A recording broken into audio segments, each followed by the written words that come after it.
Let's see questions of chapter 3. Question number 1. What do you call the tiny ice crystals formed by freezing of dew or surface water? Okay due जो रात में ओस गिरती है या फिर surface water को जम जाने की प्रोसेस को, जो आइस क्रिस्टल जैसे हो जाते हैं, उस प्रोसेस को क्या मतलब उसे क्या कहते हैं? उस क्रिस्टल को, वो आइस जैसा बन जाता है जो, उसे कहते हैं frost. Second question, name the simplest method to purify water. तो वाटर को प्यूरिफाई करने का सबसे simple method boiling. How is snow formed. Snow कैसे बनता है? तो when water vapour freezes in the air snow is formed. तो जब हवा में वाटर वेपर जम जाती है तो स्नो बनता है. What is meant by evaporation. Evaporation क्या है? When water changes into water vapour on heating it is called evaporation. तो जब वाटर वेपर में चेंज होने लगता है गर्म होने पर, उसे कहते हैं evaporation. Next question, the process of purifying water by removing the impurities is called filtration. तो वाटर से इम्प्योरिटीज हटाकर प्यूरिफाई करने के प्रोसेस को हम कहते हैं filtration. Name 2 other process of purifying water. तो 2 और कोई प्रोसेस के नाम बताइए जिससे हम वाटर प्यूरिफाई करते हैं. तो first is sedimentation and decantation and the next is chlorination. Again the next question, what is the difference between land breeze and sea breeze. तो लैंड ब्रीज क्या होता है?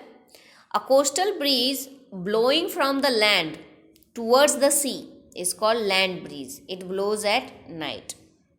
तो कोस्टल रीजन जो है, समुद्र के किनारे, उधर क्या वहाँ पर क्या होगा कि जब एयर लैंड की तरफ से सी की तरफ चलने लगेगी, ये हमने एक्सप्लेनेशन देखा था चैप्टर में कि क्यों होती है.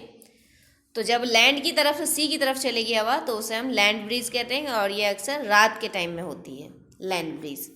जबकि सी ब्रीज क्या होता है? A coastal breeze blowing from the sea towards the land is called sea breeze. तो कोस्टल रीजन में जब सी से, फ्रॉम द सी लैंड की तरफ हवा जा रही है तो उसे सी ब्रीज कहते हैं, क्योंकि सी से ब्रीज आ रही है इसलिए सी ब्रीज, और ये डे टाइम में होता है.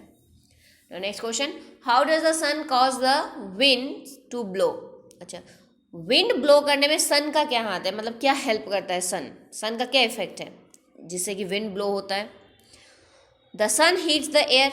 हम सब जानते हैं सन जो है वो एयर को हीट करता है. The hot air spreads and becomes lighter. और हॉट एयर ज़्यादा स्प्रेड करता है और लाइट हो जाता है वो वेट में, इसलिए जल्दी फैलता है वो. Light and hot air rises up. और लाइट होने की वजह से हॉट एयर जो लाइट रहती है वेट में, तो वो क्या होता है, वो ऊंची उठती है थोड़ी अपनी जगह से.